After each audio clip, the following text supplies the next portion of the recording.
Zdravo dragi moji, dobrodošli na kanal Male brze kuhinjice. Evo jedne super ideje za jako brz i jako ukusan ručak. Ako imate nešto malo mesa koje nije baš tako mekano, onda ćemo napraviti da bude. Ovdje koristim tepsiju dimenzije 25 puta 40 cm. Malo sam pouljila i iseckala sam 2 male glavice crnog luka na sitno. Naravno možete koristiti veliku glavicu. Sada sam ovdje sipala nekih 50 ml ulja i nekih 30 ml soja sosa i isto tako nekih 30-40 ml vode. Zatim dodajem začin za piletinu, malo slatke mlevene paprike, od začina bosiljak, origano, sasvim malo bibera, vidjet ćete iz kog razloga u ostatku videa. Malo ove ljute paprike sa limunom, taj sam sad kupila začin pa ga često koristim. I malo soli po ukusu. Ovo je neka moja kombinacija začina i ovo je savršena marinada za apsolutno sve prilike.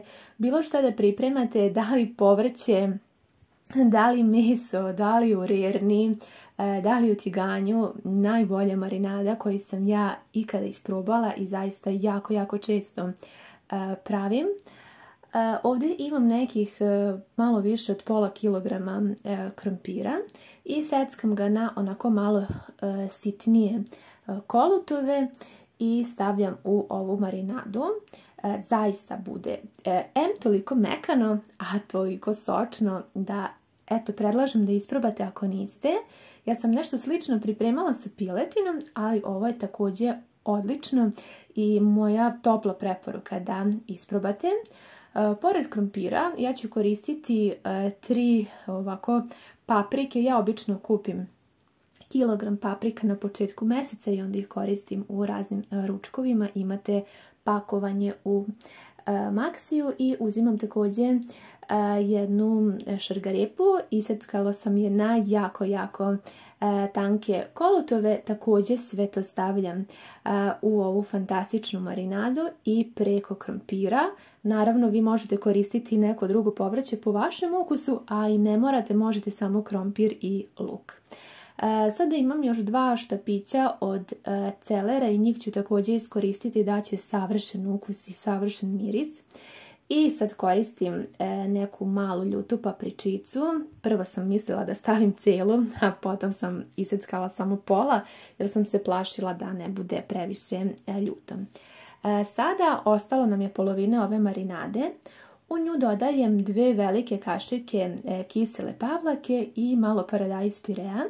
Paradajz pire ne morate, ukoliko nemate, možete samo dodati još malo mlevene paprike i to će biti također dovoljno. Sve dobro promešajte, bit će ovako gust sos, odnosno preliv sa kojim ćemo da uvaljamo meso. Ja ovdje imam 500 grama svinjskih šnicli i mogu vam reći da u posljednje vrijeme gdje god da kupim šnicle nisam zadovoljna i obično iseku ovako debelo i meso ne bude sasvim dovoljno sveže, onako kako ja volim, ali ukoliko vam se to ponekad desi, slobodno napravite ovako nešto, uvaljajte u ovaj preliv i bit ćete zaista oduševljeni. Marinirajte meso na ovaj način i ono će postati mekano bez obzira koliko je žilavo i koliko niste zadovoljni sa mesom koje ste kupili.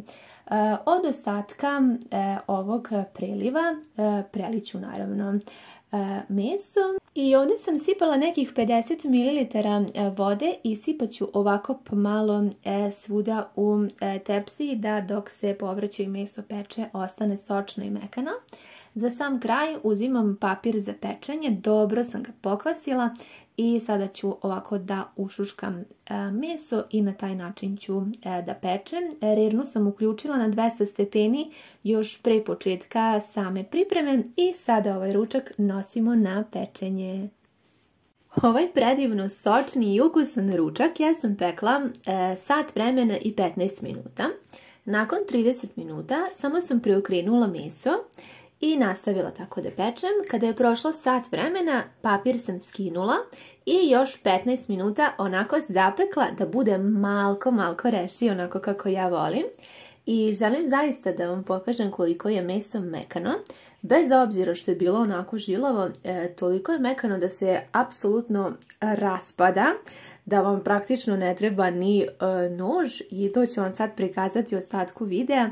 Zaista je sve veoma ukusno i moja topla preporuka da svakako isprobate da spremite ručak na ovaj način. Ne znam da li kamera može toliko da približi koliko je zaista sočno. Ono što sam zaboravila da vam kažem jeste da sam, kada je prošlo 30 minuta, preokrenula meso, da sam posula sa još 50 ml vode. Naravno, to zavisi od toga kakvo vam je meso, kao i povrće, zavisi koliko ćete vode dodati, ali imajte na umu da nakon pola sata sipate sasvim malo vode, zavisno od toga koliko vam je povrće i meso upilo. Zaista se nadam da vam se ovaj moj predlog ručka dopao i da vam je bio koristan, da ćete ga isprobati. Hvala vam mnogo na gledanju i ljubim vas sve puno!